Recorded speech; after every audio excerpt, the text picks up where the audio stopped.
The radio crackles with static and desperation. Base, this is Ranger 26. We are pinned on down. Repeat, we are pinned down on the North Ridge with 4 critical casualties. Staff Sergeant Garrett Sutherland's voice cuts through the howling wind like broken glass. His hands are shaking, not from the cold, from what he's about to say next. Our medic is gone, buried in the avalanche. Reeves is KIA. We need immediate dust-off, but we have no LZ, no cover, and the enemy is closing in from 3 sides. The transmission ends in a burst of gunfire and screaming wind. Silence. Then the screen goes black. White letters fade in against the darkness. 48 hours earlier, the fluorescent lights in the briefing room at Fort Richardson cast harsh shadows across the faces of 12 Army Rangers. Outside, the Alaskan winter presses against the windows like a living thing. It's November 2018, and the temperature hasn't climbed above 0 in 2 weeks. Staff Sergeant Garrett Sutherland stands at the front of the room, 42 years old, 20 years of service etched into every line of his weathered face. He's seen combat in places most Americans can't find on a map. Iraq, Afghanistan, Syria. He's earned his authority the hard way, and every person in this room knows it. Every person except one. Callahan Reeves sits in the back row, barely visible behind the broad shoulders of the Rangers in front of her. She's 45 years old, 5'4", maybe 115 pounds soaking wet. Her uniform is crisp. Her dark hair pulled back in a regulation bun, streaked with silver at the temples. A scar runs down her left jaw, faded white against tan skin. Her face carries an expression that could be mistaken for serenity if you didn't look closely at her eyes. Her eyes are the color of glacial ice, Arctic blue, the kind of blue that comes from staring at frozen wilderness until you become part of it. Sutherland clicks to the next slide. A satellite image of the Brooks Range fills the screen. Hundreds of miles of jagged peaks and frozen valleys stretching toward the Canadian border. Mountains that have killed more climbers than enemy fire ever has. Mission brief is simple. His voice carries the flat authority of a man who's done this 1,000 times. 3 civilian aid workers taken hostage by a militia group operating out of an old mining compound in the Brooks Range. Intel says the hostages are alive but won't be for long. Weather window opens tomorrow at 600 hours and closes in 48 hours. After that, a blizzard moves in that'll shut down the entire region for a week, maybe 2. He clicks again. The compound appears on screen, a cluster of buildings clinging to the side of a mountain like a tumor, dark against white snow. Windows like dead eyes. Insertion by helicopter at dusk. We move on foot through Devil's Spine Ridge, hit the compound at dawn, extract the hostages, and get out before the weather turns. He pauses. His gaze sweeps the room. Questions, a hand goes up. Sergeant Duncan Mallory, 38 years old, built like a tank and twice as subtle. His voice is rough from too many years breathing dust and gunpowder. Sir, Devil's Spine. That's avalanche country. One wrong step and the whole ridge comes down. Sutherland nods once. Noted. That's why we're bringing a combat medic. Every head in the room turns to look at Callahan. She doesn't flinch, doesn't smile, just meets their stares with those ice blue eyes and waits. Corporal Wade Brennan mutters just loud enough for everyone to hear. 31 years old. The team's unofficial morale officer. Great. The weakest link gets to patch us up when the mountain tries to kill us. Someone laughs. Not Callahan. She sits perfectly still, her hands folded on the notebook in front of her. Her face shows nothing. Sutherland ignores it. Reeves, you'll carry standard combat medical load plus cold weather trauma supplies. Stay with the rear element with Private Dawson. If we take casualties, you move forward on my command. Clear. Clear, Sergeant. Her voice is quiet, almost gentle, the kind of voice that gets mistaken for weakness by people who don't know better. The briefing continues. Routes, rally points, communications protocols, emergency extraction procedures. Callahan takes notes in a small green notebook, her handwriting precise and unhurried. The scratching of her pen is the only sound she makes. When it's over, the Rangers file out in clusters. Talking tactics, was checking gear, voices echoing in the fluorescent-lit hallway. Callahan is the last to leave. Sutherland stops her at the door. Reeves, she turns. Sergeant. He studies her for a moment. This woman with the calm eyes and the quiet voice. He's read her file. 15 years of service. 3 combat deployments. Fort Sam Houston medical training. Advanced trauma certification. Cold weather operations specialist. Her file says she's good. Her file says she knows her job. But files don't tell you everything. This isn't a training exercise. Men might die out there. If things go sideways, I need to know you can handle it. Callahan meets his gaze without blinking. Her ice blue eyes hold his for 3 seconds. 4, 5. I can handle it, Sergeant. He wants to believe her. He really does. But 20 years of experience have taught him that wanting something doesn't make it true. That women in combat medicine are one thing. Women in the Brooks Range in November are another. That small and quiet doesn't survive when the mountain decides to kill you. See that you do. He walks away. Callahan stands alone in the empty briefing room for a moment. The fluorescent lights hum overhead. Outside, snow falls against the windows in thick, heavy flakes. The kind of snow that buries things. The kind that doesn't melt until spring. She opens her notebook to a blank page. At the top, she writes a single sentence in careful letters. They always underestimate me. Good. The memory comes without warning. The way memories of the dead always do. Callahan is 12 years old, standing in 3 feet of snow outside a cabin in Fairbanks. Her father has been dead for 6 days. Bush pilot. His Cessna went down in a whiteout over the Tanana Valley. They found the wreckage. They didn't find much of him. Her mother stands beside her, Maggie Reeves, holding a rifle. Not a hunting rifle, a precision instrument, a Remington 700 and .308 caliber. The kind of weapon you use when missing is not an option. Cold doesn't kill you, Callahan. Maggie's voice is hard. Not cruel, just hard. The way iron is hard, necessary. Panic kills you. Fear kills you. Giving up kills you. The cold is just cold. You respect it, you prepare for it, and you survive it. Callahan's hands are numb inside her gloves. The wind burns her face. She can barely feel her toes. Do you see the target 100 yards away? A paper silhouette stapled to a pine tree. Man-sized. Center mass marked with a red circle. Yes, ma'am. The wind is gusting at 20 miles per hour from your left. The temperature is 15 below zero. Your hands are shaking. Your nose is running. You can barely see through the tears in your eyes. Maggie's voice is clinical. A teacher stating facts. This is when most people miss. When they're cold. When they're scared. When they want to be somewhere else. She hands Callahan the rifle. Show me you're not most people. Callahan takes the weapon. It's heavy. Too heavy for a 12-year-old girl who just lost her father. But Maggie doesn't believe in waiting until you're ready. Maggie believes in being ready now. Callahan settles into her stance. Breathes. Finds the rhythm her mother taught her. Breathe in, breathe out. Between heartbeats, between thoughts, there's a space where the world goes quiet. She squeezes the trigger. The rifle kicks against her shoulder. The bullet flies 100 yards through wind and cold and grief. Center mass, dead center. Maggie nods once. Good. That was 33 years ago. Maggie is gone now too. Training accident, the Army said. Callahan knows better, but knowing doesn't change anything. The rifle is long gone. But the lesson remains. When they give up on you, that's when you show them who you really are. The next morning arrives with the kind of cold that makes your teeth ache. Callahan stands on the tarmac at Fort Richardson watching the Rangers load gear into the UH-60 Black Hawk helicopter. Her medical pack weighs 45 pounds.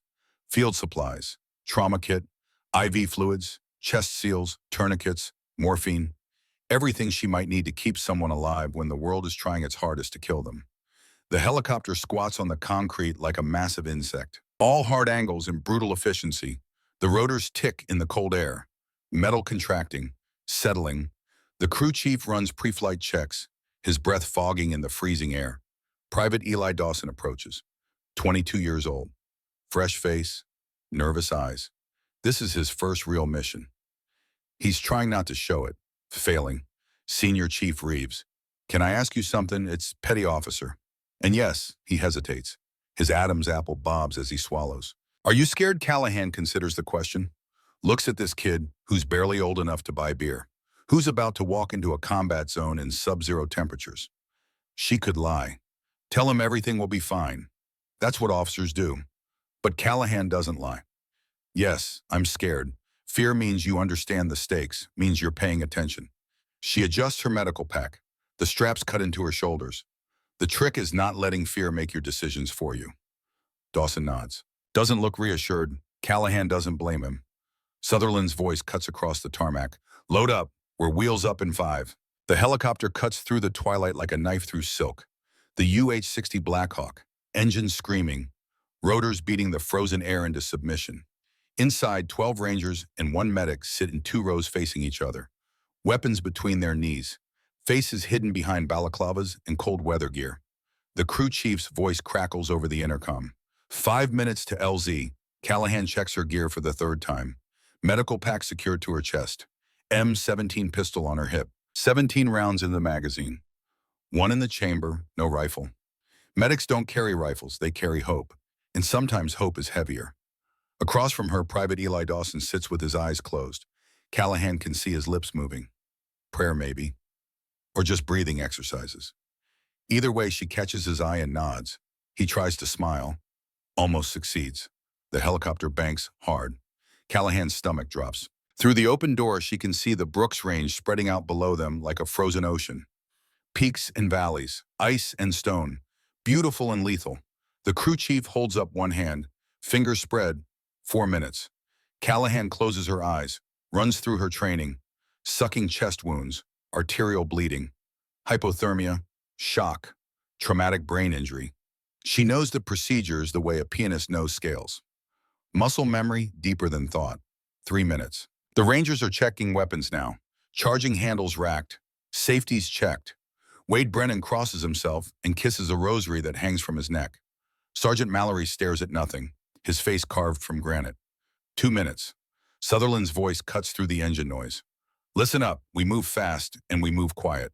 Intel says the militia has approximately 20 fighters armed with AK variants and maybe 1 or 2 PKM machine guns. They're dug in, but they're not expecting us. We hit them hard, grab the hostages and get out before they know what happened. 1 minute, the crew chief points down.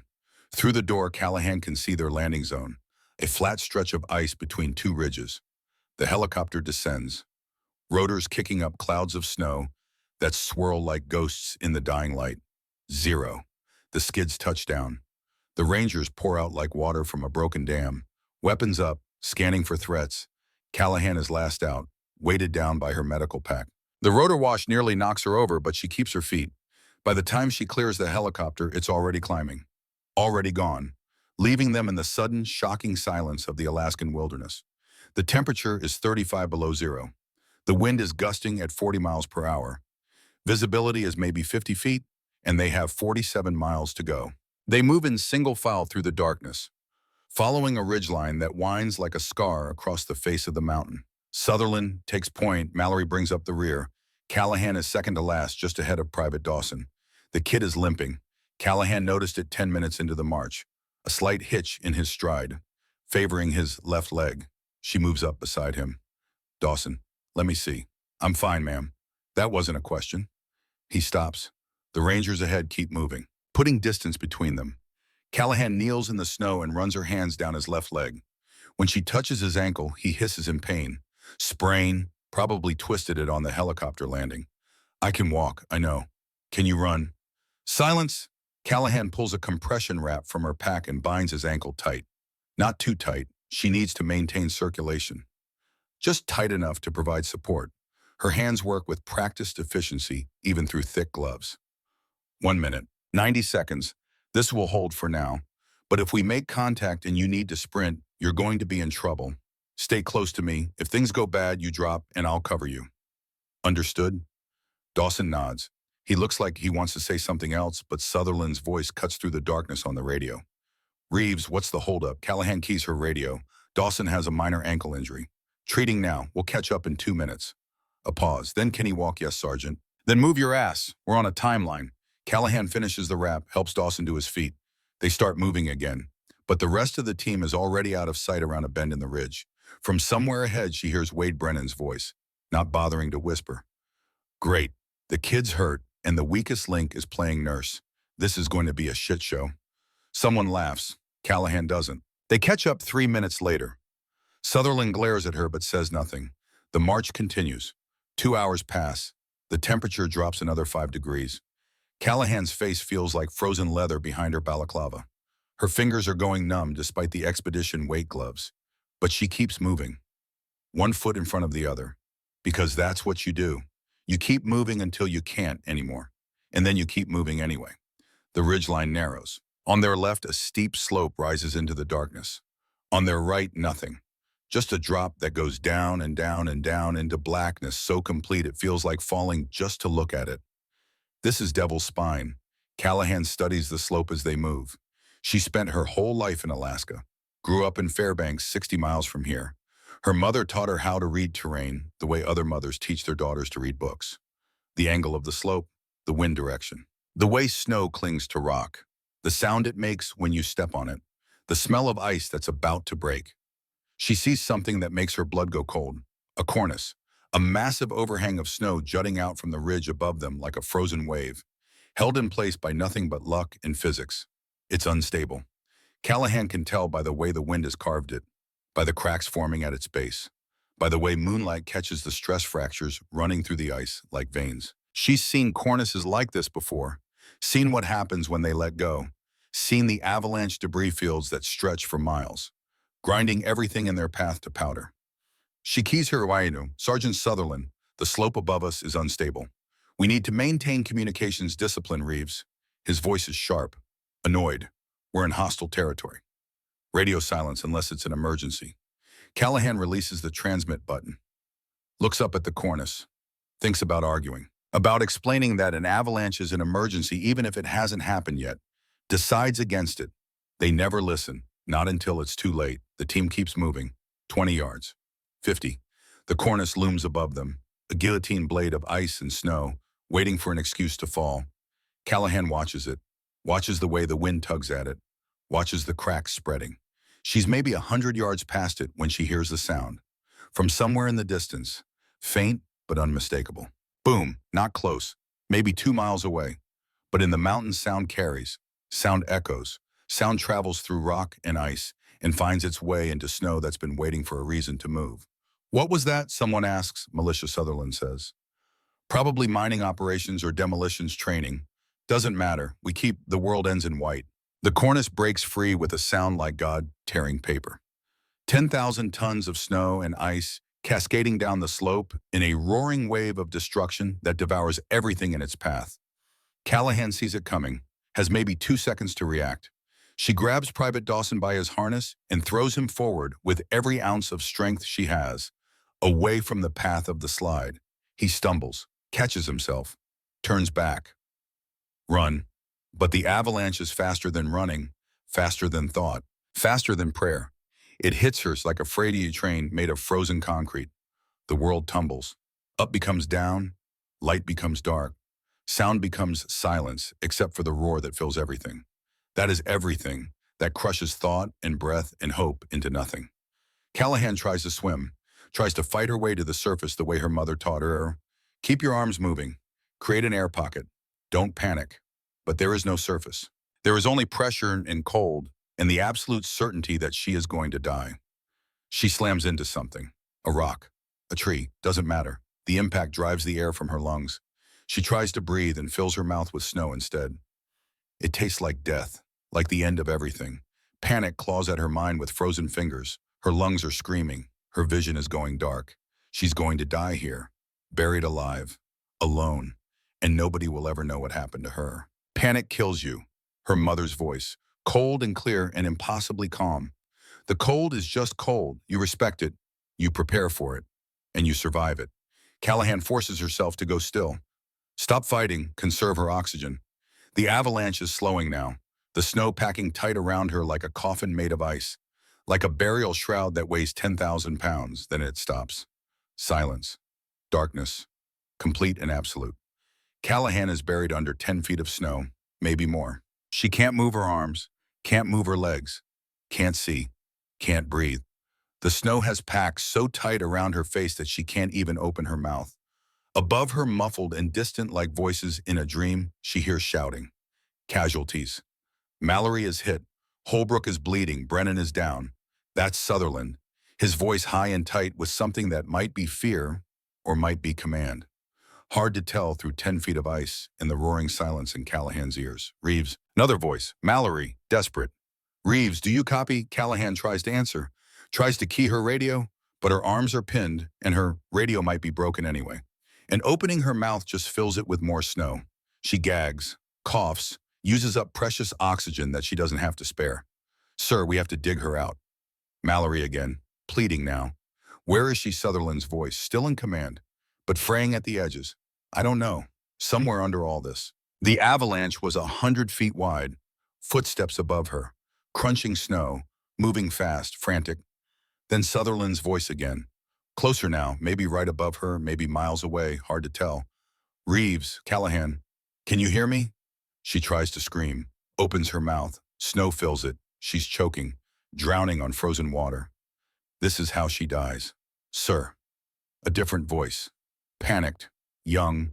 Brennan has a sucking chest wound. He's drowning in his own blood. Holbrook's got arterial bleeding from his leg. I need a tourniquet now, or he's going to bleed out. Mallory is unconscious. Possible traumatic brain injury. Silence for 3 seconds. The longest 3 seconds of Callahan's life. Then Sutherland's voice. Harder now. The voice of command. The voice of a man making an impossible choice. How many casualties? 4. 4 critical, sir, and Reeves buried. Sir could be anywhere under 10 feet of pack ice. Could take an hour to find her. Could take another pause. Shorter this time. Sir, we can't just leave her.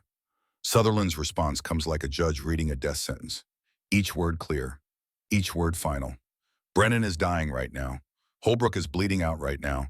Dawson is going into shock, and Mallory needs immediate stabilization, or he's going to have a brain bleed that kills him. Reeves is under 10 feet of avalanche debris with no way to tell where she is or if she's even still alive. We don't have the time. We don't have the manpower. We don't have a choice, Mom. Sir, that's an order, Sergeant Mallory. Reeves is KIA. Mark this position for recovery later and get those litters ready. We move in 2 minutes. She could be alive down there. Then she's already dead because we can't reach her in time. A pause. When Sutherland speaks again, his voice is softer, sadder, but no less final. I'm sorry, but 4 men I can save are worth more than 1 I can't. That's the math. That's command. Now move. Footsteps moving away.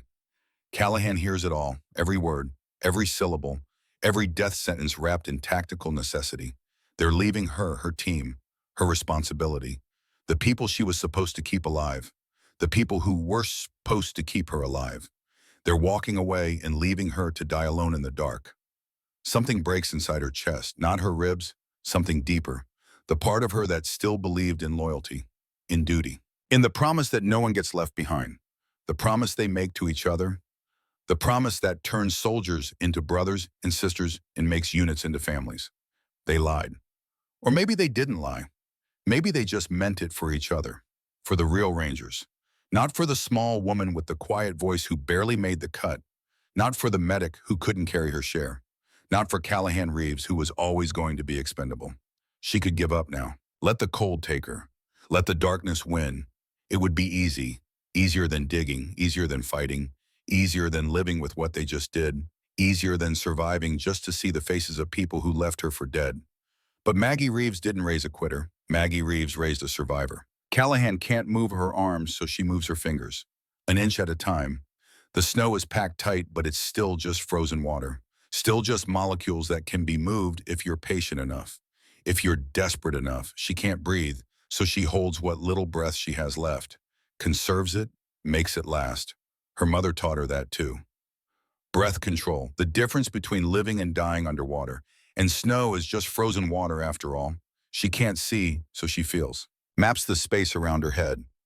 Finds the tiny gap between her face and the snow. Maybe an inch, maybe less. An air pocket created by the curve of her balaclava. Enough for maybe 30 seconds of breath. Maybe less. Her right hand breaks free. Just the fingertips at first. Then the whole hand. She digs.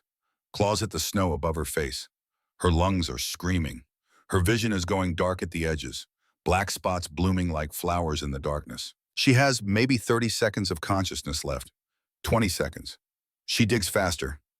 Both hands now, pulling snow down past her face, packing it beneath her body, creating a tiny air pocket around her head. It's not much, just enough to get one breath. One more second of life. 10 seconds. Her left hand punches through the surface. She feels wind, cold air, the touch of something that isn't death. 5 seconds. She pulls herself up, uses her arms like pistons, dragging her body through the snow, fighting for every inch. Her legs are still buried. Her medical pack catches on something. She rips it free, keeps climbing. Her face breaks the surface. She gasps, sucks in frozen air that burns her lungs like fire. Coughs, vomits snow, breathes again. The air is the most beautiful thing she's ever tasted. She's alive. Callahan pulls herself completely free and collapses on top of the avalanche debris, shaking, gasping, tears freezing on her face before they can fall. Around her, the mountain is silent. The team is gone. She can see their tracks in the snow, leading away toward the ridge. 12 sets of boot prints and 4 sets of drag marks from the litters carrying wounded men who need a medic. They left her. Callahan lies still for 10 seconds. 20. Lets the reality of it sink in. Lets herself feel it. The betrayal, the abandonment, the cold mathematical decision that her life was worth less than theirs. Then she sits up. Her radio is smashed. She can see the broken pieces hanging from her vest.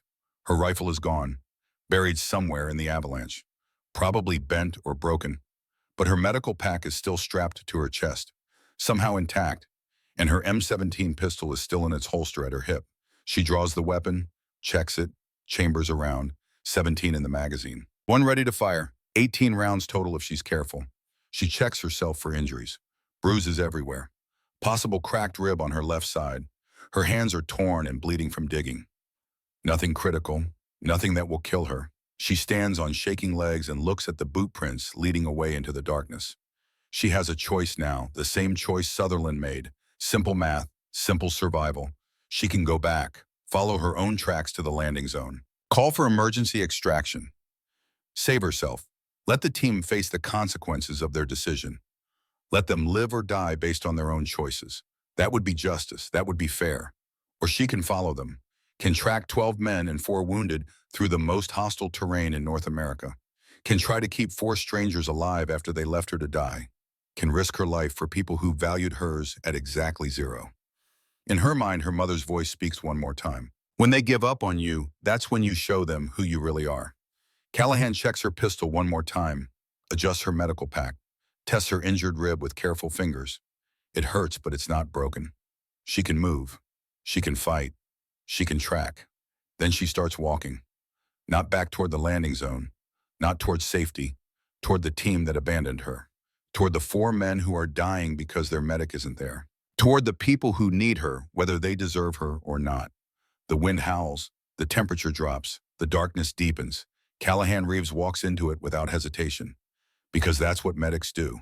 They save lives, even the lives of people who left them to die. Callahan moves through the blizzard like a ghost hunting the living. No GPS, no radio, no rifle, just instinct and a lifetime of training that nobody bothered to ask about. The boot prints are already filling with fresh snow, but she doesn't need them. She reads the terrain the way other people read street signs.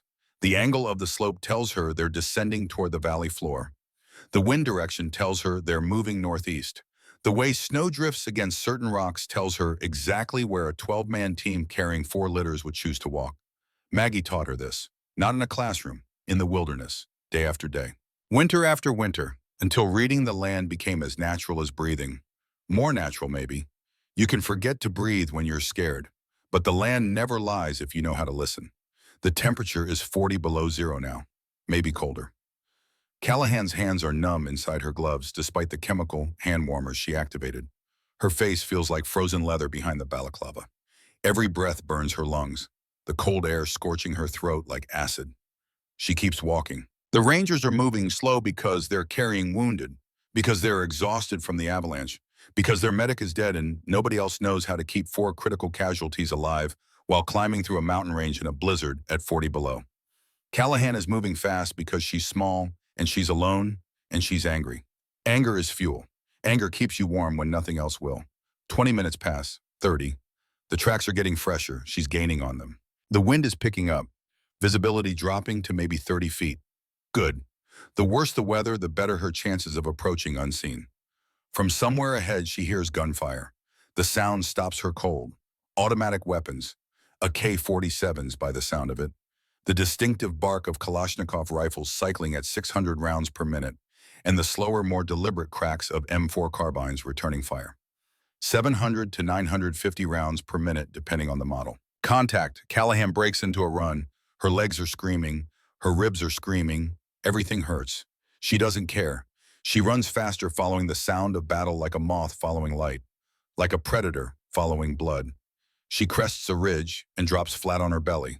Below her, maybe 300 meters away, she can see them. The ranger team has taken cover behind a formation of ice-covered boulders. 4 litters are laid out in the center of their defensive perimeter. Dark shapes against white snow. 4 men not moving. Around them, Sutherland and 7 other rangers are returning fire at an enemy force that has them surrounded on 3 sides. Callahan counts the muzzle flashes. 12, maybe 15. Militia fighters with AK-47s moving through the snow, like wolves circling wounded prey. They're not rushing. They're being patient, letting the rangers burn through ammunition, waiting for the inevitable moment when the magazines run dry. The rangers are losing. Callahan can tell by the way they're shooting. Controlled bursts at first the way they were trained, but now longer, more desperate volleys. They're running low on ammunition, running out of options, running out of time. And without a medic, the 4 men on those litters are going to die, even if the team wins this fight. Callahan studies the battlefield with clinical precision.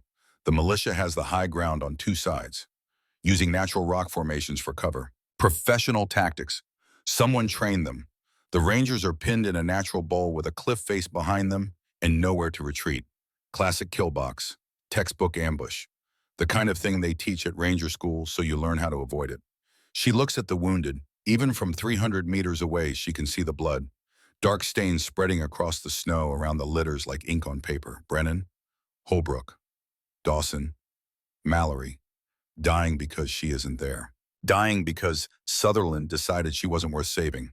Callahan's jaw tightens. She scans the enemy positions and sees him, a militia fighter on the eastern cliff, maybe 80 meters from the ranger position.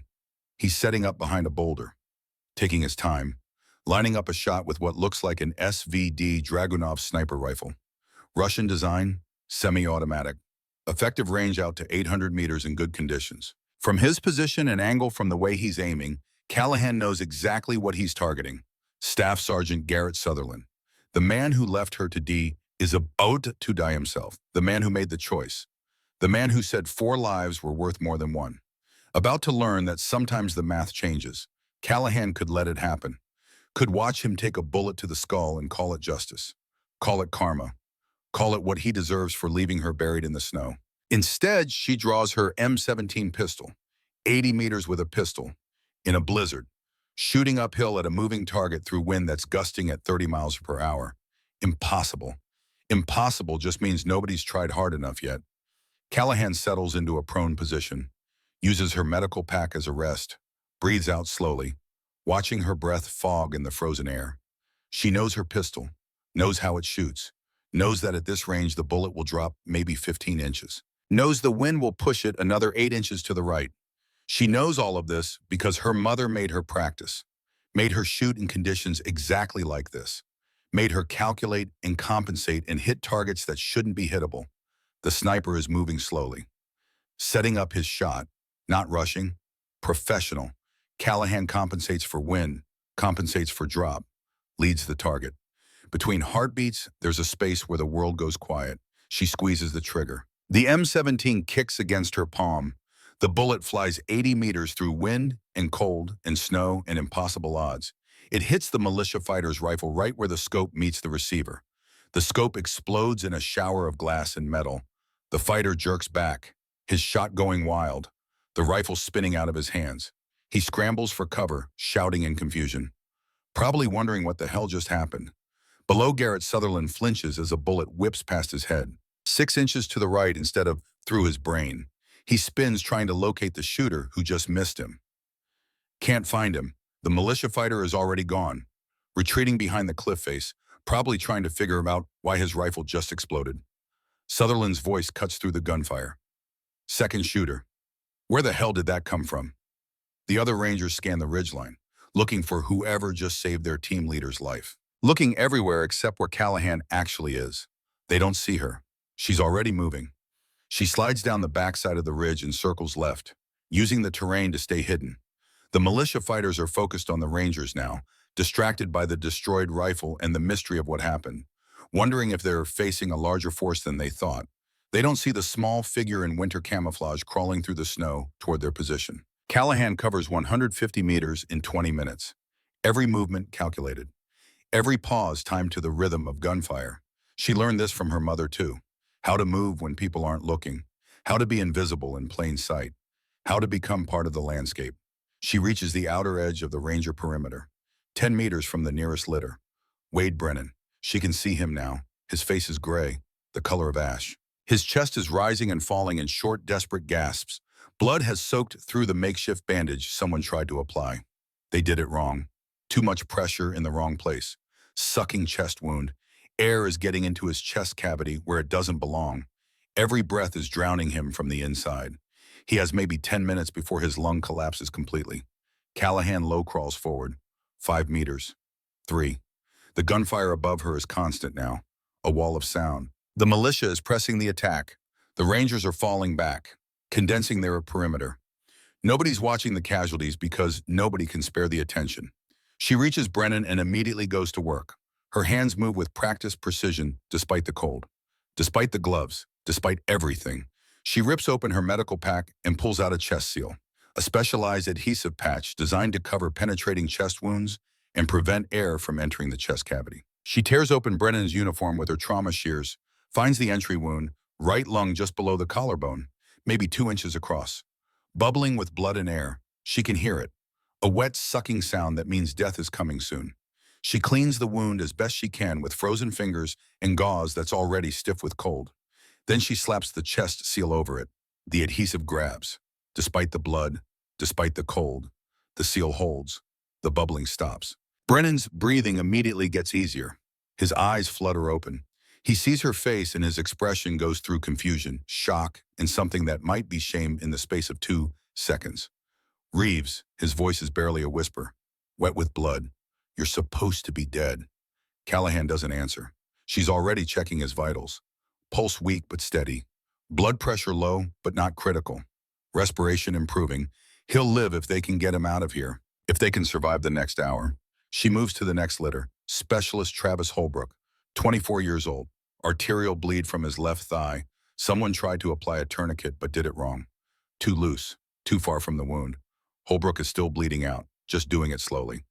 He has maybe 20 minutes before he's bled out enough to go into irreversible shock. Callahan loosens the bad tourniquet and moves it higher, closer to his hip, cinches it tight with the windlass rod, turns it until the bleeding stops, secures it. Holbrook groans but doesn't wake up.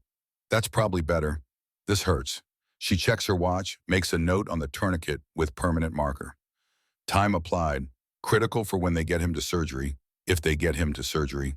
Third litter, Private Eli Dawson, the kid she saved from the avalanche. The kid whose ankle she wrapped. He's conscious but shaking violently. Hypothermia. His lips are blue, his eyes are glazed and unfocused. He's mumbling something that doesn't make sense. Callahan wraps him in an emergency thermal blanket from her pack, the kind that reflects body heat. Then she starts an IV line with hands that can barely feel the needle. Warm saline. Not warm enough. It's been in her pack in 40 below temperatures, but it's warmer than his blood, and right now, that's what matters. The IV goes in on the first stick. Callahan secures it with tape that barely wants to stick in the cold. Checks the flow rate. Good. Fourth litter, Sergeant Duncan Mallory, head trauma. Someone applied a pressure bandage to a gash on his scalp. But that's not the problem. The problem is the bruising around his eyes. Raccoon eyes. Classic sign of a basilar skull fracture. Callahan stabilizes his neck with a cervical collar from her pack. Can't risk any movement that might sever his spinal cord if there's a fracture. Then she checks his pupils. Unequal. The right one is blown, barely reactive to her penlight. Not good. He needs a hospital, needs a neurosurgeon, needs things Callahan can't give him in the middle of a firefight on a frozen mountain. But she can keep him alive until they get there. She finishes with Mallory and looks up. Garrett Sutherland is standing 5 feet away, staring at her like he's seeing a ghost, like he's seeing the dead rise, like everything he knows about the world just stopped making sense. His face has gone white beneath the grime and frost. His weapon hangs loose in his hands. Forgotten. His mouth opens and closes twice before any sound comes out. Reeves. His voice cracks on the name like breaking ice. How did you? Callahan meets his eyes. Her voice is flat, cold as the wind, colder than the wind. I dug myself out. Now help me save them. Sutherland just stares. Behind him, Sergeant Mallory has regained consciousness and is trying to sit up despite the cervical collar. Callahan pushes him back down with one hand, firm but gentle. Stay still. You have a skull fracture. Moving could kill you. Mallory's voice is thick with confusion and head trauma. Jesus Christ. You're alive, apparently. Callahan turns back to Sutherland. Her eyes are ice. We need to move them now. Casevac can't reach us here, and the militia has us surrounded. How much ammunition do you have left? Sutherland blinks, tries to process. His brain seems to have stopped working. We thought you were gone. I made the call. I left you to... I know what you did. Callahan's voice could cut steel, could cut through bone. You left me to die because 4 was better than 5. I understand the math, Sergeant. I understand command decisions.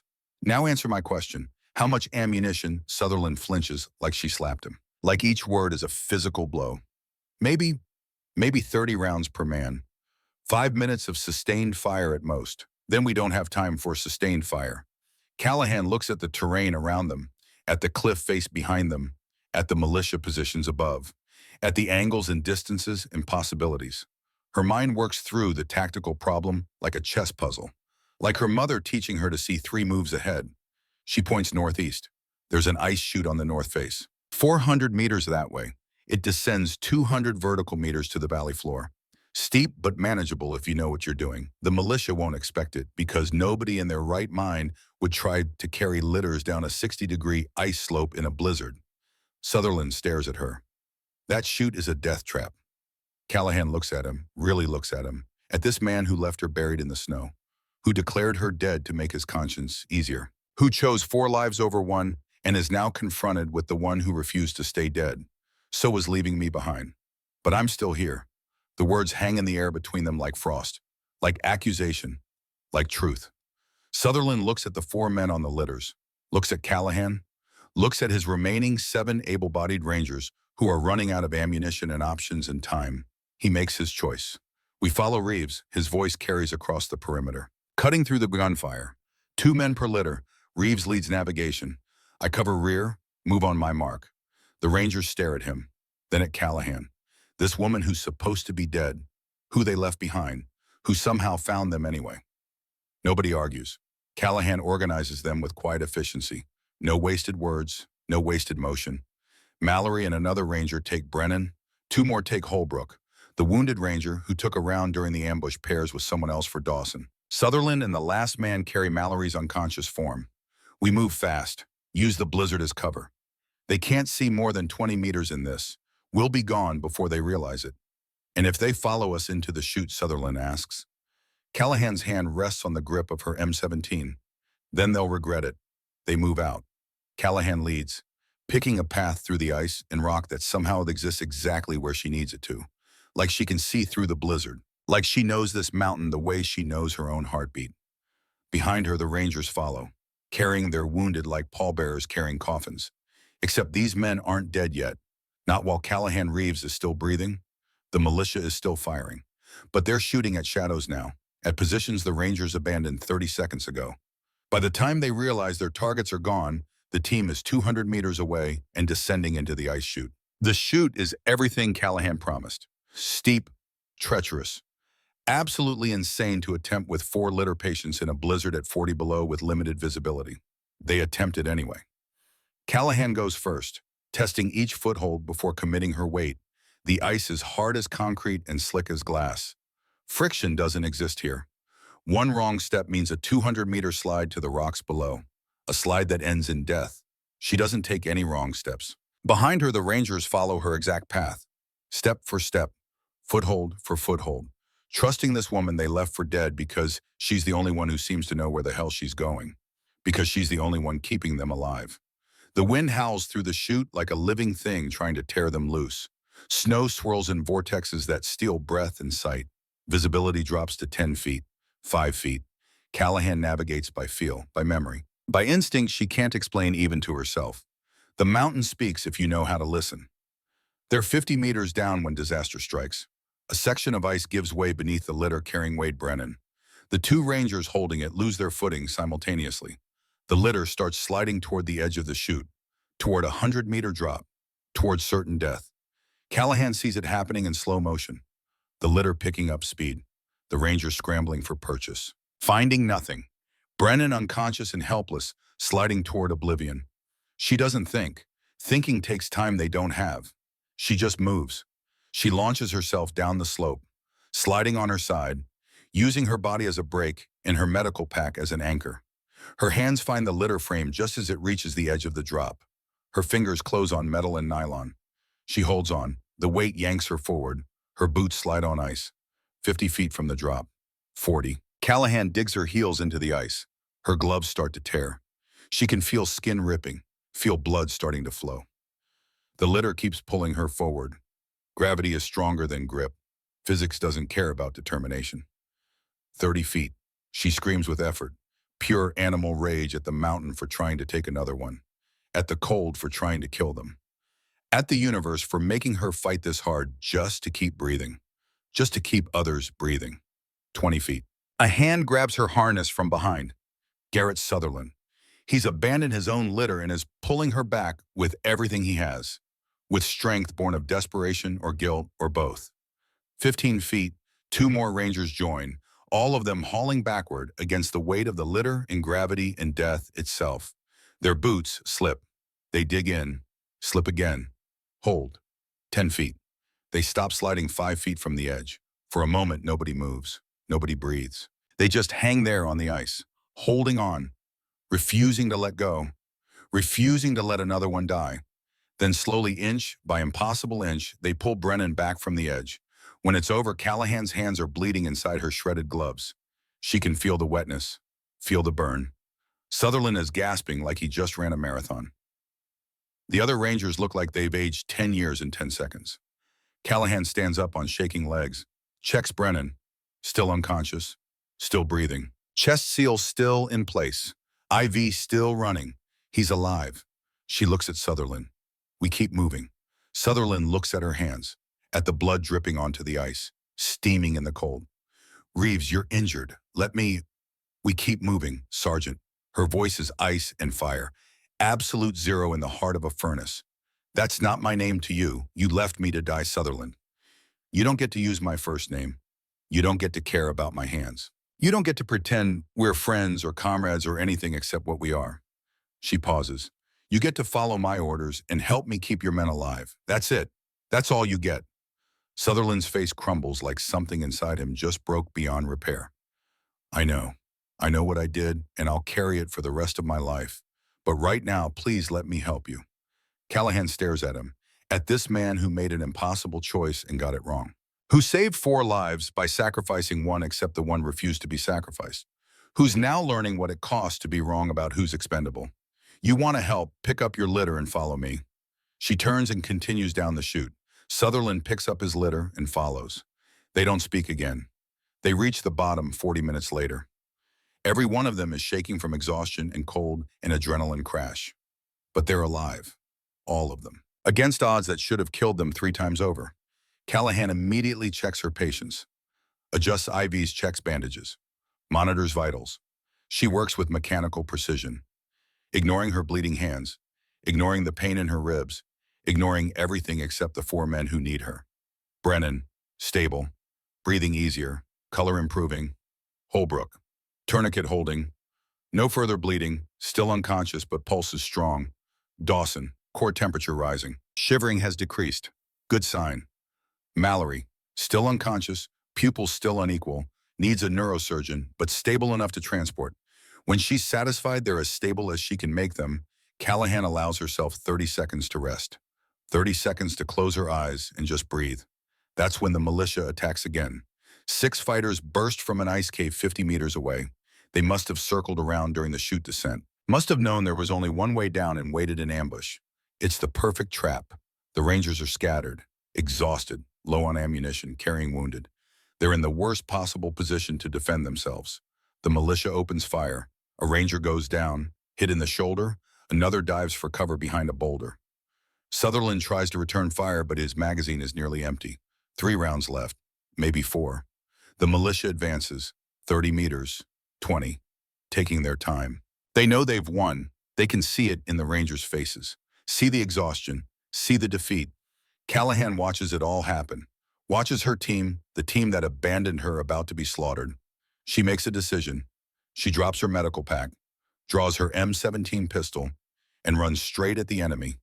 Sutherland screams. Reeves, no. But Callahan is already gone, already moving, using the blizzard, using the terrain, becoming the ghost again. The militia fighters see movement and swing their weapons toward it. They fire. Rounds snap through the space where Callahan was a second ago, but she's not there anymore. She angles left, disappears behind a boulder. The militia lose sight of her. They're scanning, searching, confused. Where did she go? Callahan comes up on their flank. 10 meters away, she steps out from cover.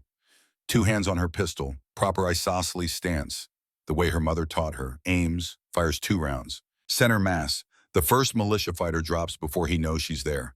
The others spin toward her. She's already moving, already behind different cover. They fire at where she was, hit nothing but ice and rock. She appears again, different angle, 45 degrees from their position. They never see her coming until she's already shooting. 3 more rounds, second fighter down, 4 left. They're backing up now, trying to get distance, trying to regroup. This isn't going how they planned. Callahan's pistol locks open, empty magazine. She drops it, pulls a fresh one from her belt. Her hands are slick with blood, and her fingers are numb, and the magazine doesn't want to seat. She slaps it hard. It clicks home. The militia sees their chance. They advance, all 4 of them. Weapons up, 15 meters. They're going to cut her down in the open. Callahan slams the slide release, chambers around, raises the weapon. She tracks the nearest one, fires. 1 shot. His head snaps back. He drops. She pivots. Second fighter. He gets a shot off. The bullet cracks past Callahan's ear. Close enough to feel the pressure wave. Close enough to hear death whisper her name. She doesn't flinch. Just tracks him. Leads him. Squeezes. He clutches his chest and falls. 2 left, 1 directly ahead. 1 flanking. The flanker fires. Callahan feels the impact. Something hits her shoulder, punches through. She spins with the impact. Stays on her feet. She's been shot. Doesn't matter. She tracks the flanker. Fires twice. He goes down. 1 left. Dead ahead. 10 meters. He's bringing his weapon up. Callahan is faster. 3 rounds. Center mass. He drops. Silence. Except for the wind, Callahan stands in the snow, pistol raised, breathing hard. Around her 6 bodies. She killed 5 of them in less than 30 seconds. With a sidearm, in a blizzard. The shoulder wound is bleeding. She can feel warmth spreading down her arm, can feel her left hand starting to go numb. Doesn't matter, not yet. The Rangers stare at her from their positions. Nobody speaks. Nobody moves. They're looking at her like she's something out of mythology, like she's not quite human. Sergeant Mallory is the first to find his voice. Holy Mother of God. Callahan holsters her weapon with her right hand. Her left isn't working properly anymore. Picks up her medical pack with her good arm. Walks back to her patients like she just went for a stroll. Like she didn't just kill 5 men and take a bullet. Brennan is stable. Holbrook's tourniquet is holding. Dawson's core temperature is coming up. Mallory is still unconscious, but his vitals are steady. She looks at Sutherland. Her face is pale. How far to the extraction point? Sutherland just stares at her. His face is white. His hands are shaking. Reeves, you're hit. How far, Sergeant? 2 kilometers. Maybe less. His voice is barely a whisper. Callahan, who are you? She looks at him with those ice blue eyes. I'm the medic you left to die. The one who crawled out of her own grave. The one who tracked you through a blizzard and saved the men you couldn't save because you thought I was gone. She pauses. Blood is dripping from her fingertips now. I'm the person who's been here all along. You just never bothered to look. Sutherland opens his mouth, closes it. He looks like a man who just realized he bet everything on the wrong card and lost everything that mattered. Callahan turns to the rest of the team. We have 2 kilometers to extract. The militia knows we're here and they're going to bring reinforcements. We move now and we move fast. Any questions? Silence. Good. Someone help me with this shoulder. Then let's go. They move out. But something has changed. The Rangers aren't looking at Callahan like she's a liability anymore. They're looking at her like she's a force of nature. Like she's something that belongs in mythology, not military uniform. And Garrett Sutherland walks behind her, watching this woman navigate the frozen wilderness like she was born to it, and understands that he didn't just make a mistake on that mountain. He made the worst mistake of his life. He left behind the only person who could save them, and somehow impossibly she came back anyway. Not for him, for them, for the men who needed her. Even though their leader threw her away, The blizzard howls, the mountain groans, and somewhere ahead the extraction point waits. But first they have 2 more kilometers of hell to walk through, with Callahan Reeves leading the way. The woman they buried, the woman who refused to stay dead, the woman who is saving them, whether they deserve it or not. The extraction point is a frozen lake 2 kilometers northeast of their position. Callahan knows this because she studied the mission maps while everyone else assumed she'd be useless. She knows the wind patterns that make it safe for helicopter landings, knows where the ice is thick enough to support a UH-60 Blackhawk, knows the approach vectors that minimize exposure to ground fire. Knowledge nobody asked for because they never thought they'd need it. They need it now. The team moves in disciplined silence through the blizzard. Callahan leads despite the bullet wound in her shoulder. One of the Rangers wrapped it with pressure bandages torn from a first aid kit. The fabric is already soaked through, dark red against white snow. But the bleeding is venous. Dark, steady, not the bright arterial spurting that means minutes to live. She can function. She can lead. She checks each patient as they move. Quick visual assessments. Brennan's lips have color now. The chest seal working. Holbrook's tourniquet marker shows 40 minutes since application. Still within the golden hour. Dawson's shivering has decreased. Core temperature rising. Mallory's eyes are tracking movement. Responsive to stimulus. All 4 still viable. All 4 still savable. If they can reach the helicopter.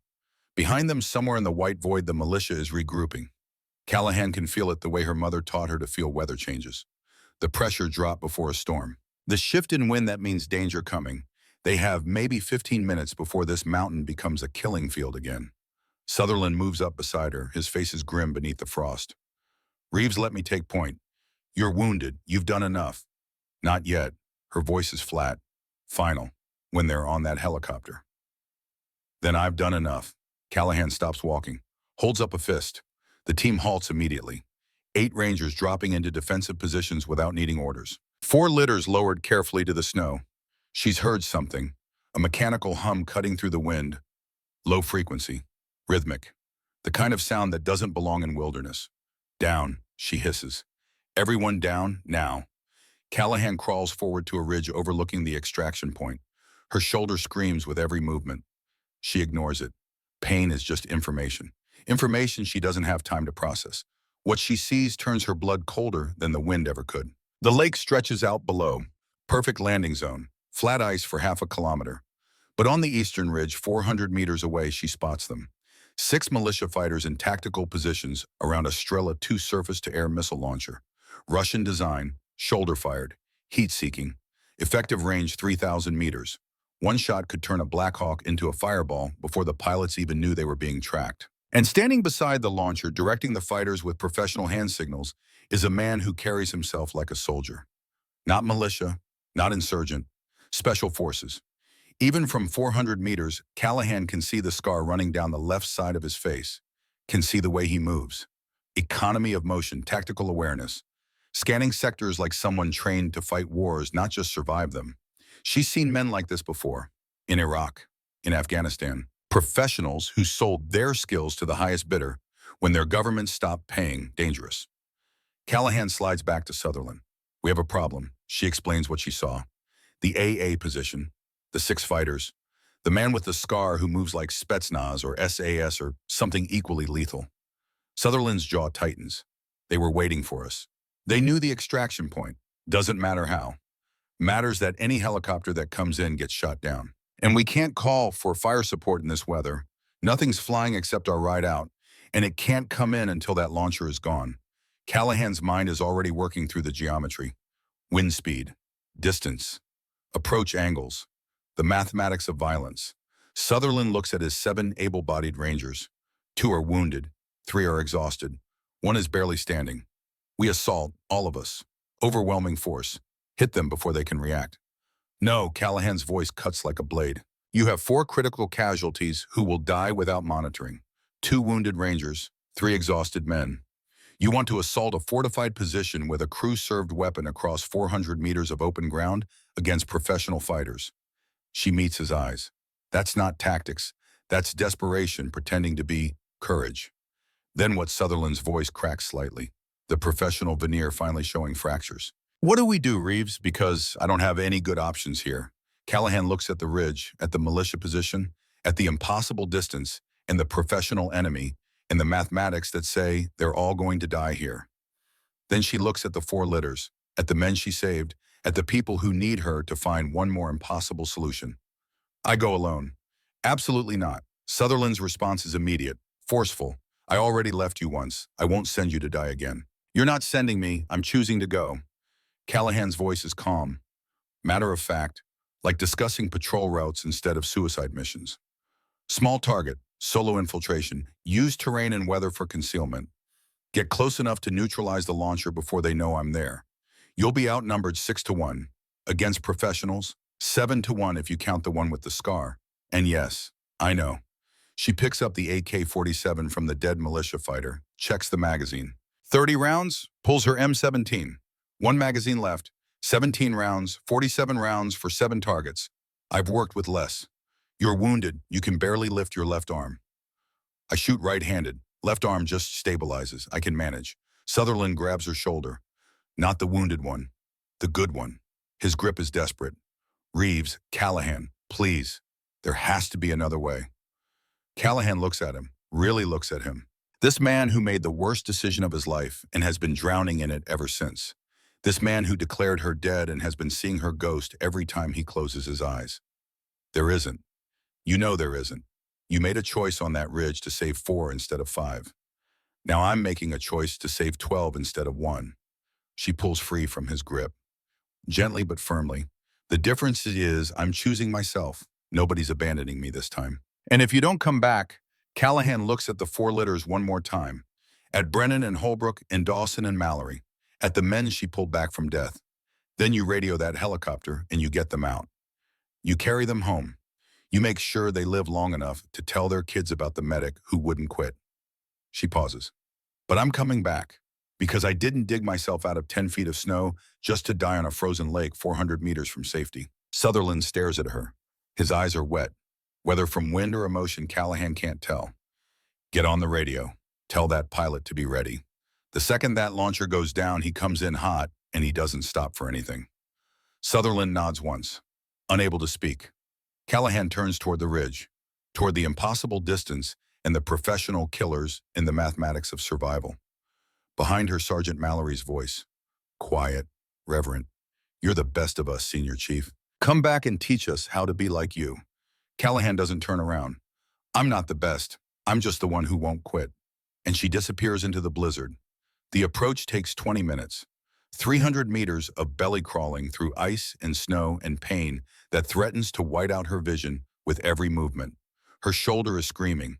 The wound has reopened. She can feel blood running down her arm inside her sleeve, warm against frozen skin.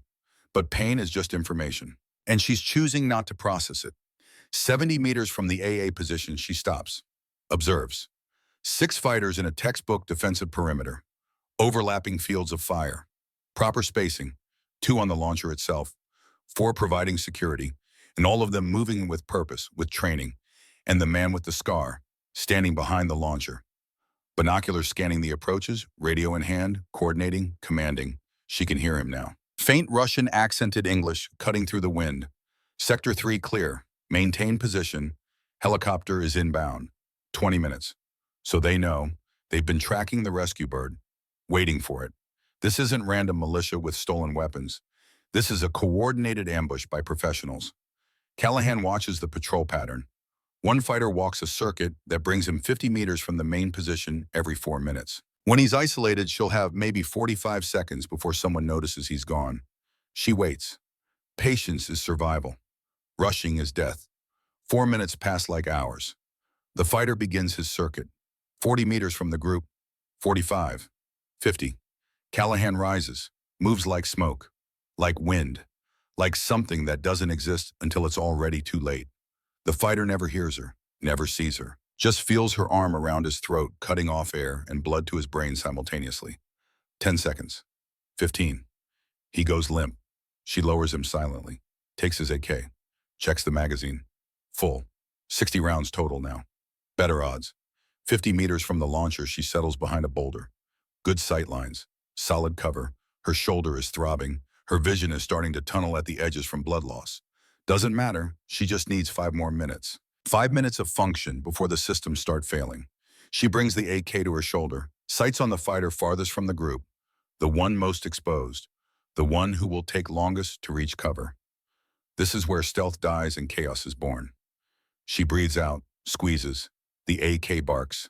The fighter drops, 5 left. The reaction is instant. Professional. Textbook. They scatter to cover positions, scanning for threats. No panic, no confusion, just trained response to contact. The man with the scar drops behind the launcher and barks orders in Russian. His voice carries authority. Command presence. One shooter burn. Northwest sector. Suppress and on flank. Callahan is already moving, sprinting left to a new position 40 meters away. The fighters open fire on her old location. Controlled bursts, proper fire discipline. She stops behind different cover, leans out. 3-round burst. Another fighter drops. 4 left plus the scarred commander. The commander's voice cuts through the gunfire. Professional tactics. Single operator.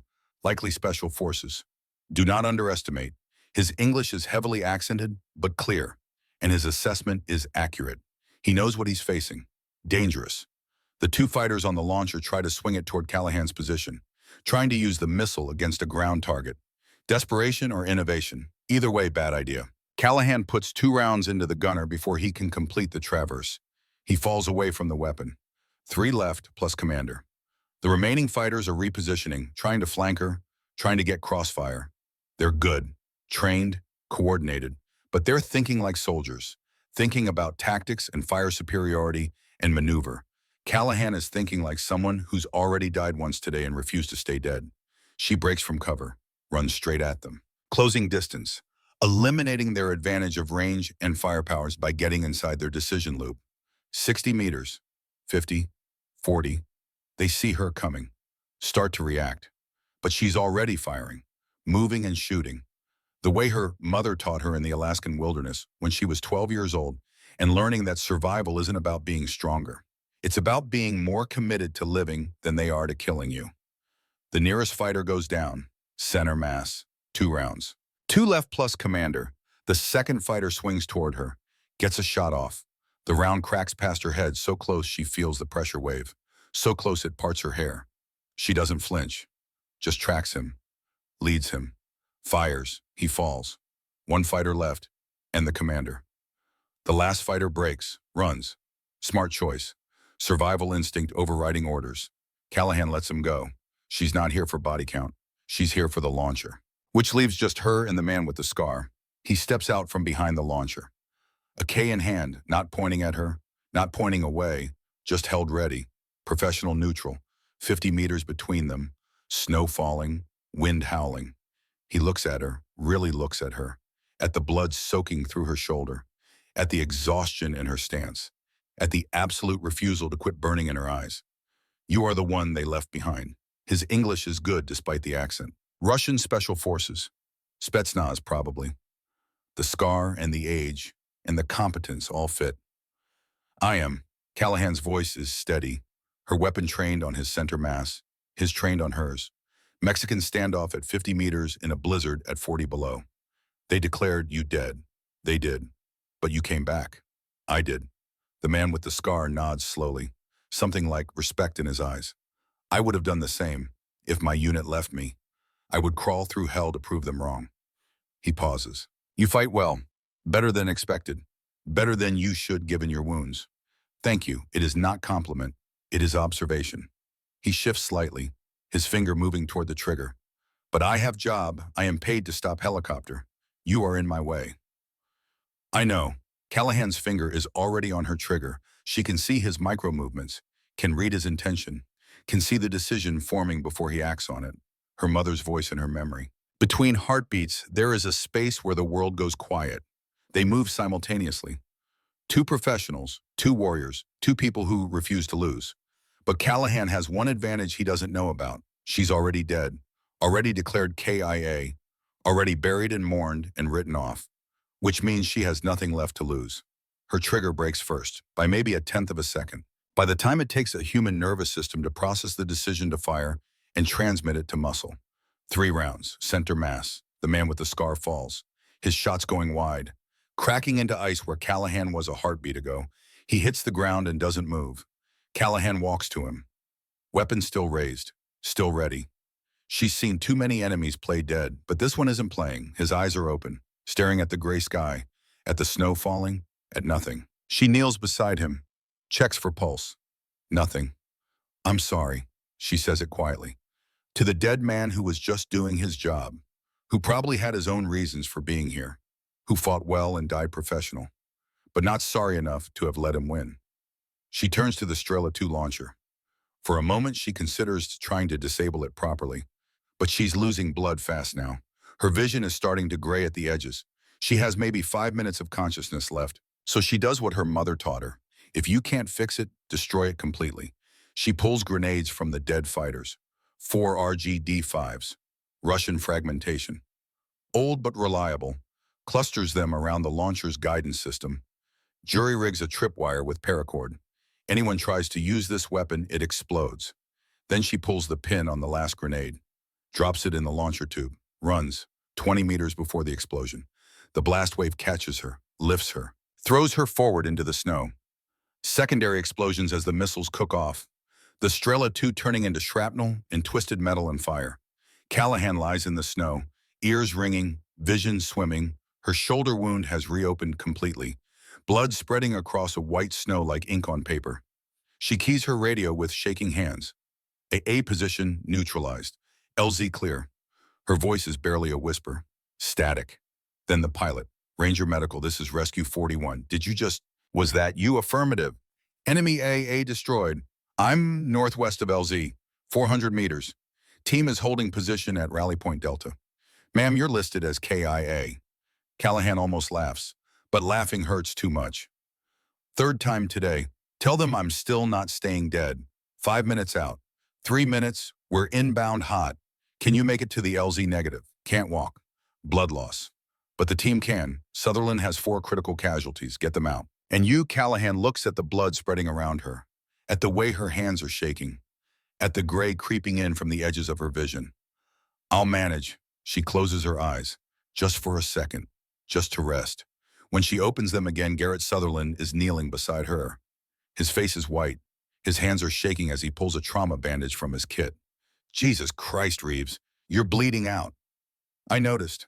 Her voice is dreamy, distant, like she's watching this happen to someone else. The launcher gone. All of them gone. Your bird can land. Sutherland is wrapping her shoulder. His hands are competent, but his face is devastated. You did it. You actually did it. Had to. Couldn't let them die. Not after everything. Behind Sutherland, she can see the other Rangers carrying the litters toward the lake, toward the helicopter that's landing now. Rotors kicking up walls of snow. They're going to make it. Callahan says it with satisfaction, with finality, because of you. Sutherland lifts her. She weighs nothing. Feels like she's floating. We're all going to make it, including you. I'm not losing you again. Didn't lose me the first time. I'm harder to kill than that. The helicopter is massive. Gray against white. Door gunner providing cover. Flight medic reaching out to help load the litters. Brennan first, then Holbrook, Dawson, Mallory, all 4 loaded, all 4 alive. Sutherland carries Callahan up the ramp, laser on the metal floor. The flight medic is already working. IV lines, pressure dressings, professional hands moving with a practice speed. Ma'am, can you hear me? Callahan nods. Can't speak anymore. Doesn't have the energy. You saved 4 lives today with field medicine. Best trauma care I've seen in 20 years. Who taught you, my mother? The words are barely audible. She must have been one hell of a medic. She was one hell of a woman. The helicopter lifts. Callahan can feel the lurch, the acceleration, the blessed moment when they're airborne and away and safe. She did it. She saved them all. The darkness comes gently this time. Not violent like the avalanche, just soft and warm and welcoming. Like sleep, like peace, like finally being allowed to rest. 3 days later, Callahan wakes in a hospital bed. The first thing she sees is white ceiling, fluorescent lights, the sterile smell of antiseptic and clean sheets. Not snow, not ice, not death. She's alive. Her hands are bandaged. Her shoulder is immobilized. Something is beeping steadily. Heart monitor, R. IV drip. The sounds of medicine keeping her alive. A doctor enters. Army colonel rank. Older woman with kind eyes. Welcome back, Senior Chief. You gave us quite a scare. The others. First thing she asks, only thing that matters, all 4 casualties are stable. Brennan and Holbrook are out of ICU. Dawson is already walking. Mallory woke up yesterday. Full neurological function. The neurosurgeon called it a miracle. The doctor pauses. He asked about you. They all did. Every hour until we could tell them you'd make it. Callahan closes her eyes, relief washing through her like warm water. They lived. They did. Because of you. How long was I out? 3 days. You needed 2 surgeries. The shoulder wound was complicated. But you'll make a full recovery. When can I go back to duty? Not for 6 weeks minimum. You lost a lot of blood. Your body needs time. The doctor pulls up a chair, sits beside the bed. There's going to be an investigation. Questions. A lot of attention. What you did out there, people are calling it extraordinary. I was just doing my job. Your job is combat medicine. What you did was lead a tactical assault, eliminate 7 enemy combatants while wounded, destroy an anti-aircraft position, and save 12 lives. The doctor smiles slightly. That's a bit beyond the job description. Callahan doesn't respond, just stares at the ceiling. Staff Sergeant Sutherland has been here every day, sitting in the hallway. He's not allowed in yet, but he won't leave. Says he needs to talk to you. Tell him I'm not ready. I will. But Reeves, whatever happened out there between you two, he's carrying it like a wound. Might be worth hearing him out. When you're ready? Maybe. Callahan's voice is soft, non-committal. The doctor stands. Rest. Heal. The world can wait a few more days. And she leaves Callahan alone with the white ceiling and the beeping monitors and the knowledge that she survived. Again. The formal hearing happens 2 weeks later. Callahan sits at a table in dress uniform, her shoulder still in a sling. Across from her, 3 officers. A colonel, a brigadier general, a JAG captain. They've heard from everyone else. The Rangers, the pilots, the surgeons. Now they want her story. But first they call Garrett Sutherland. He stands at attention in his dress uniform and tells them everything. The avalanche, the impossible choice, the decision to leave Callahan behind.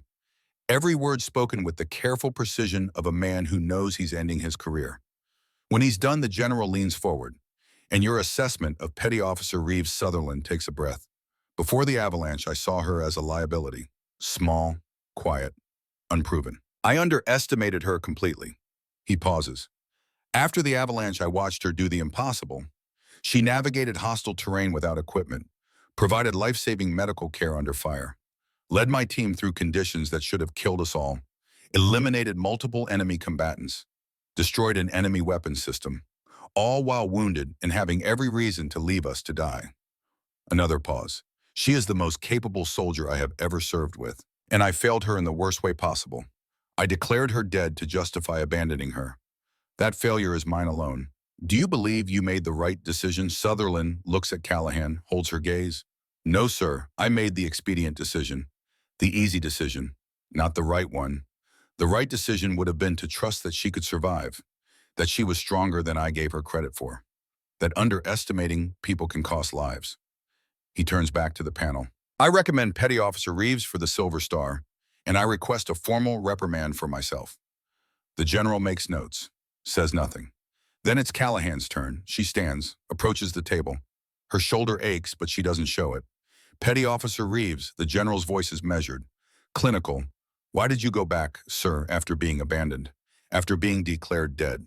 You could have returned to the LZ, called for extraction, saved yourself. Why risk your life for the team that left you? Callahan considers the question. Thinks about all the easy answers. Duty, honor, training. Tells them the truth instead. Because they needed me, sir. And because leaving them would have meant accepting what Sergeant Sutherland decided I was worth. Nothing.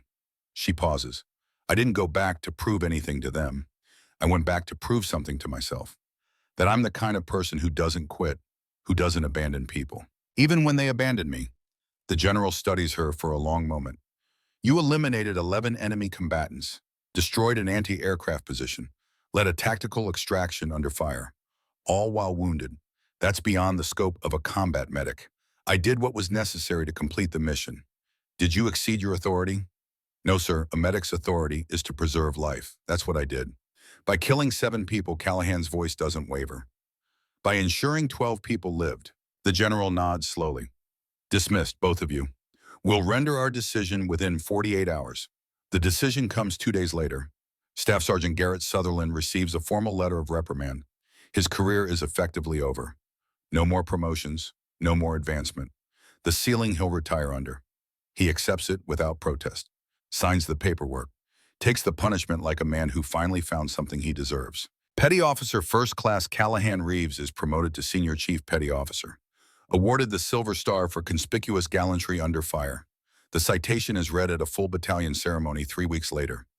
Callahan stands at attention while a 3-star general pins the medal to her chest. The weight of it is surprising, heavier than she expected. The applause is thunderous. 2 minutes of standing ovation from 400 Rangers who know exactly what she did. In the crowd, she sees them. Brennan and Holbrook on crutches but standing. Dawson at attention. Mallory in civilian clothes, medical discharge papers already filed, but here anyway because he wouldn't miss this. And in the back, not in formation, Garrett Sutherland, watching with eyes that hold nothing but respect and permanent loss. After the ceremony, he approaches. The crowd parts for him. Everyone knows the story now. The sergeant who left his medic, the medic who saved them anyway. He stops 3 feet from her. Senior Chief? Sergeant. Silence. The weight of everything unsaid pressing down like atmosphere. I've been reassigned. Northern Warfare Training Center. I'll be teaching cold weather survival. Seems appropriate. He tries to smile. Fails. You're assigned there too. As senior medical instructor, I'll be working under your command. Callahan nods. Says nothing.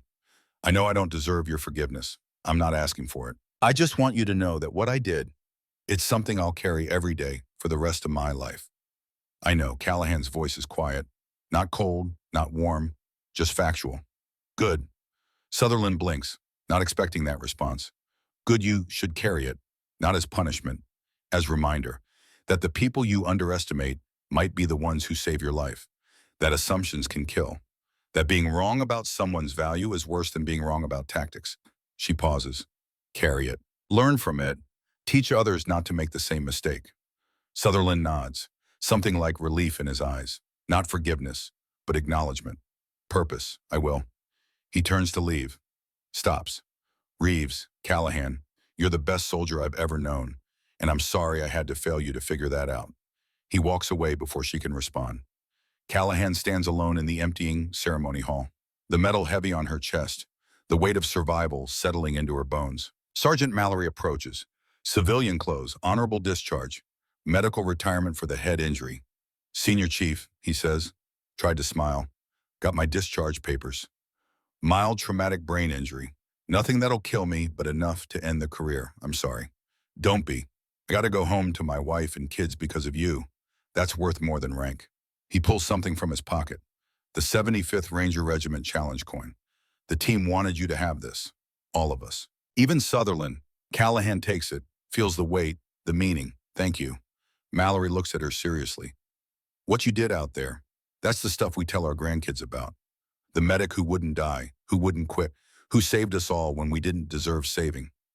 I just did my job. No, you did something more. You showed us what we could be if we tried half as hard as you did. He salutes. Sharp, precise, respectful. It's been an honor, Senior Chief. And he leaves. Callahan stands alone. Medal on her chest. Coin in her hand. The weight of everything she survived pressing down. But she's still standing, still breathing, still refusing to quit. 6 months later, Northern Warfare Training Center, Alaska, November again. The cycle continuing. Callahan stands in front of a classroom. 30 students, 28 men, 2 women, all of them looking at her like she's just another instructor. They'll learn. She writes on the board in clear, precise letters. Lesson 1, survival is a choice. Turns to face them. I was buried alive. 10 feet of snow. My team declared me KIA and left me behind. Temperature was 40 below. I had no radio, no rifle, no way out except what I could create. The room goes silent. I made a choice. To dig, to fight, to survive, and then to save the people who abandoned me. Not because they deserved it, but because that's what medics do. We save lives. Even when it costs us everything. She pauses. Some of you will fail this course. Not because you're not strong enough, but because you'll quit when it gets hard. When it hurts. When people tell you that you can't. Her ice blue eyes sweep the room. I'm here to teach you that can't is a lie. That impossible is just a word, that the only person who decides if you survive is you. She sets down the chalk. Now get your gear. We have a mountain to climb. The students file out, talking quietly, excited, nervous.